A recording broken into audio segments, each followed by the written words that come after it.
I'm so glad you're here. I'm very excited about this one. Welcome to Classic Whitney. She welcomed home the heroes and celebrated a new unified South Africa. Now on Sunday, October 5th, pop superstar Whitney Houston plays her favorite stage in her third HBO concert. Classic Whitney, live from Washington, D.C. First time I ever sang for an audience probably was my family in my home. My father constantly telling me, just tell her, shut up, just shut up. My mother would say, don't tell her to shut up. She might be something one day. I came from a household of singers. At an early age, I was exposed to a lot of different music. Gospel being the very first music I ever heard in my life. I can remember going into the studio at the age of 5 with my mother and going to an Aretha Franklin session, and remember hearing her record Ain't No Way, songs like that. It was Aretha, it was Dion, it was Gladys, Dusty Springfield, Elvis Presley, so it was kind of cool, In 1991, the singer performed for the returning soldiers of the Gulf War in her first HBO special, Welcome Home Heroes with Whitney Houston. It was unlike any regular concert I'd ever done. It was like a joy that we shared that night. I am finally home! Whitney traveled halfway around the world in 1994 for her second HBO show, Whitney, the Concert for a New South Africa. HBO never asked me to do, regular concerts. They say, Whitney, would you go to South Africa? Yeah, I'll go. They want to do things that matter. I like that. I still get the feeling of excitement, the feeling of pride in what I do. An HBO stage is a good stage, absolutely. Now, on Sunday, October 5th, Whitney returns to HBO for her third and most personal concert ever. A place I have to go. This is Classic Whitney. I wanted this to be closer. I wanted it to be more intimate. I wanted this show to be the first row right up on me. Just a very quiet, very intimate mood in Washington, D.C. I'm kind of like, just putting it all in order right now for the time, but you'll hear me. It'll be me. No one told me just how to get there. Classic Whitney, live from Washington, D.C. I know, because I'm taking it. Airs Sunday night at 9 on HBO. If you can't be there live, then be there live on HBO. Let me give you a little context before we jump in. For starters, I'm dividing the whole concert into individual songs or medleys, with the Brunei concert being completely taken down just for a single melody of 2 minutes. If claims arise, I'll be able to address them individually. I have created a special playlist for this concert, so you can see them back to back. The only drawback is that this introduction is going to be on every single video. The good side is that right now on your screen, there's a timestamp when the song or medley begins if you want to just jump in. But if this is the first time that you see it, let me tell you something about the context of this. More importantly, because this is not only one of Whitney's most powerful concerts, not only because of her voice, but because of the next 3 reasons. The venue. This is an historical concert. It took place at the DAR Constitution Hall in Washington, D.C. in October of 1997. Whitney is honoring an outstanding contralto, soprano, and spiritual singer named Marian Anderson. Marian was born in 1997, so at the time of the concert, it would have been her 100th birthday, but she passed a few years before in 1993. She achieved remarkable accolades in her career later on. Awards, she performed all over the States and Europe. She even became close friends with Albert Einstein due to her passion for human rights. You can check it out, all this on Wikipedia. But in 1939, the DAR or DAR, or Daughters of the American Revolution, deny her to perform in this very venue due to racial segregation. Whitney will tell you a little more about it in a little bit. The setting. Get ready for Whitney's voice, backed up not only by her usual band, by an extra 35-piece orchestra. Imagine that combination. This event, it was divided into two concerts, one on October 3rd and one on October 5th.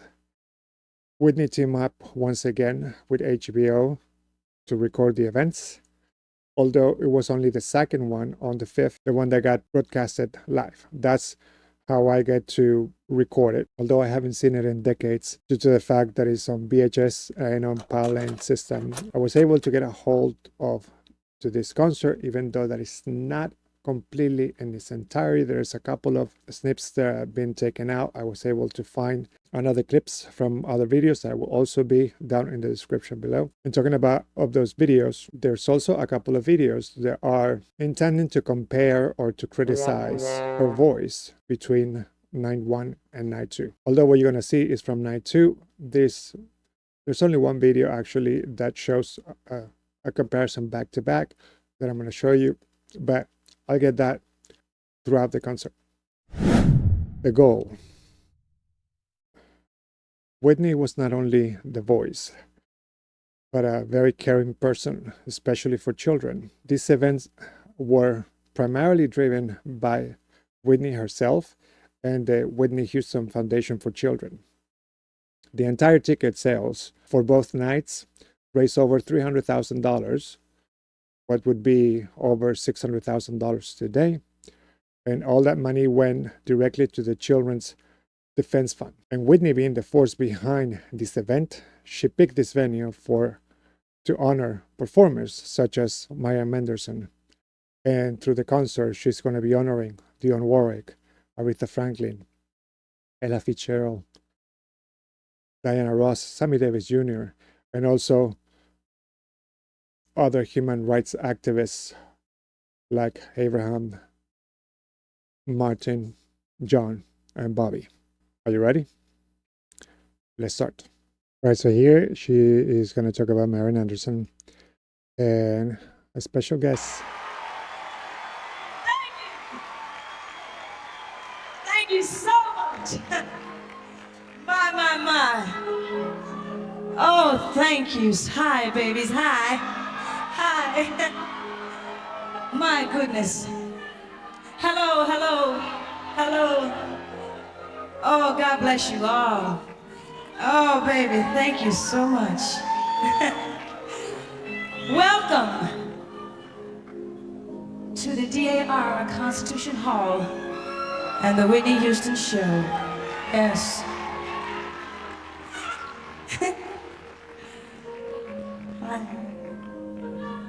Thank you, baby. Thank you, baby. Hi. Oh, wow. Thank you for such a wonderful and warm reception. I'm a little nervous, you know. I mean, this is really big stuff, you know. I mean, I'm here at Constitution Hall. Yes. And if I recall, maybe about 60-some years ago, they wouldn't even allow an African American into this joint, huh?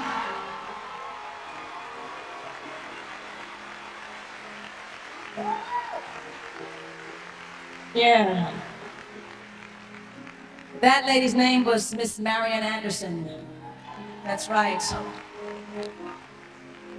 And she was the best in her era, so I mean, can you imagine what she must have felt like? Then it took a lady like Eleanor Roosevelt to say, well, I don't want to be a part of your organization, so I'm dropping out.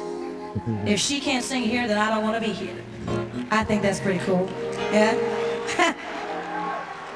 Absolutely. That's right. That's right. But I am here because of women like Marian Anderson. We love you, Marian. We love her. Thank you so much.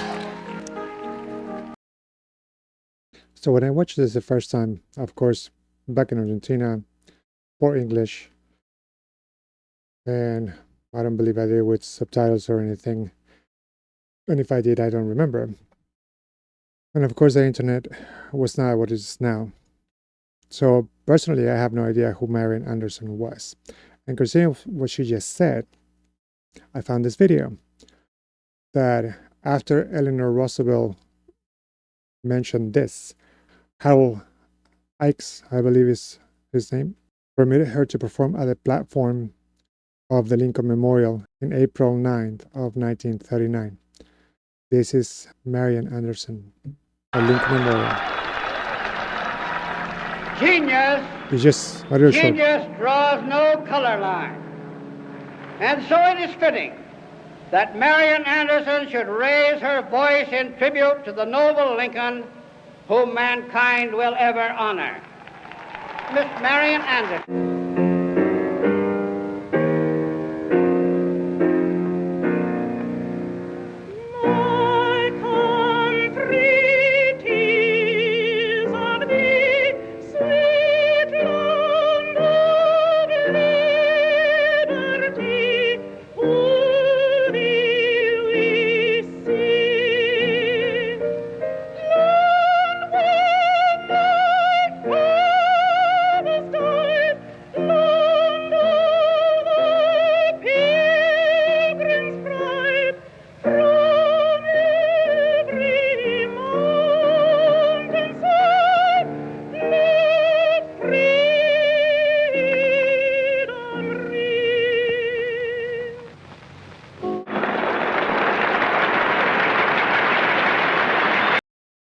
She was beautiful too. But I am here because of women like Marian Anderson. We love you, Marian. We love her. Thank you so much. You know, I'm gonna go through. By the way, the video that I show you is down in the description as well.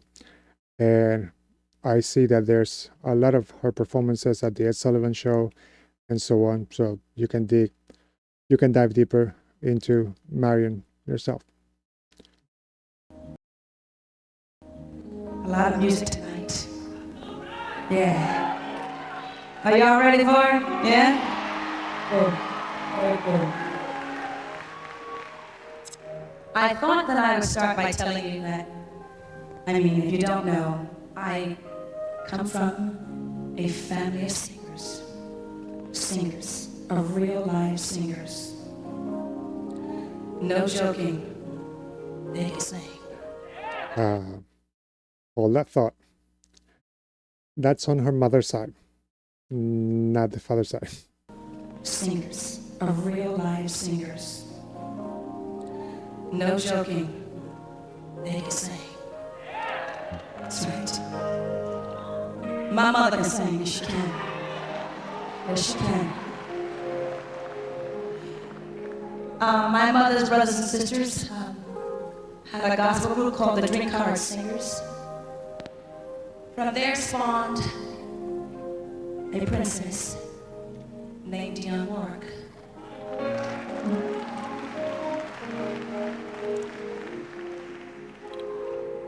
And Dee Warwick. Yes. The reason that I'm looking at you like this, I'm not going to get into it, but I'm surprised that she mentioned her.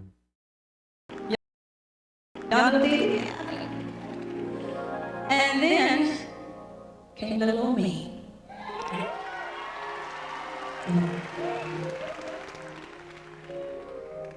My mother, I was in the junior choir, the inspiration choir, the radio choir, the intermediate choir, and then had to go to Sunday school.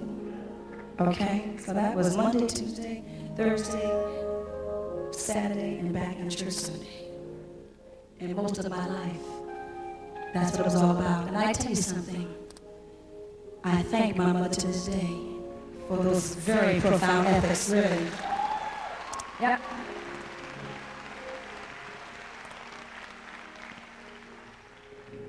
My mama taught me a lot of things, but like, smell the perfume, don't drink it. Okay. Smell the perfume, don't drink it, okay. Pretty is as pretty does, but pretty can be pretty ugly.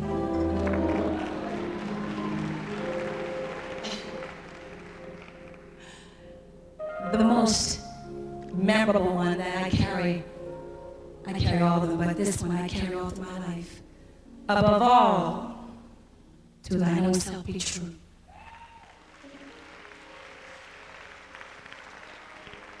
I asked my mom if she would come and sing with me.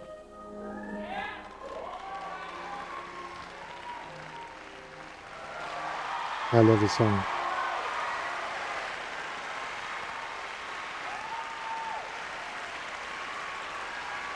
Mrs. Cissy Houston, everybody.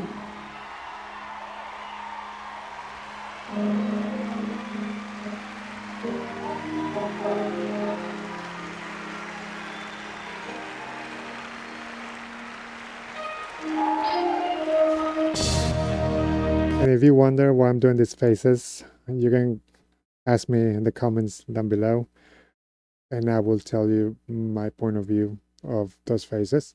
I just want to put them in the revisit.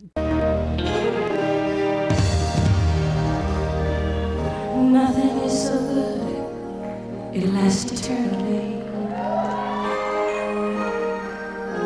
Perfect situations must go wrong, but this has never yet prevented me from wanting far too much, far too long. Looking back, I could have done it differently. I want a few more moments, who can tell?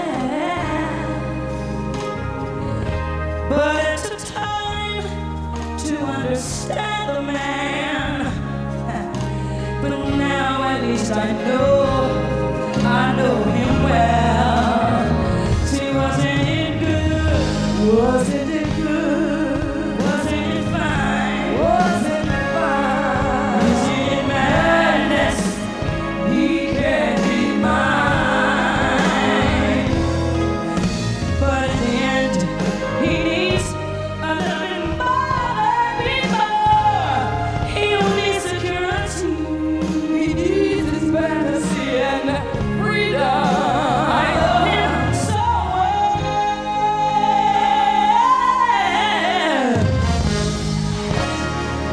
Stay to the end. I'm going to show you a little comment about the recording of his song. Comment done by Narada Michael Walden. No one in your life is with you constantly. No one is completely on your side.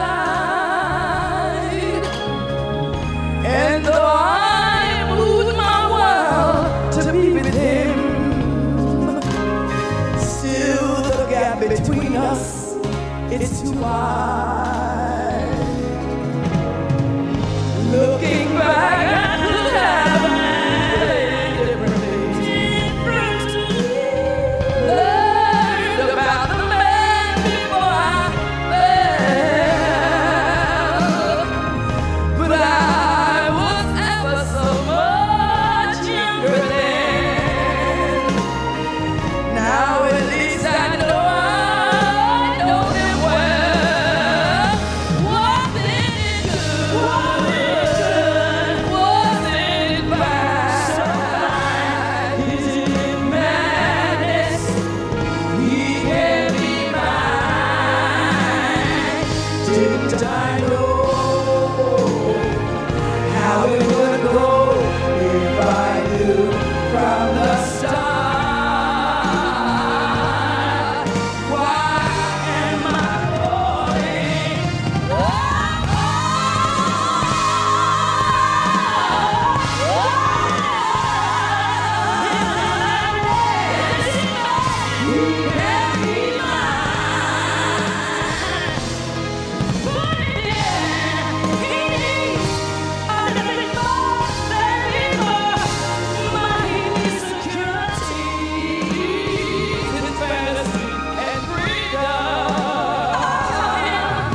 on the song right. from Broadway, the Broadway play Chess, Clive, his genius brain, soul, spirit, he loved that play and loved the song called I Know Him So Well.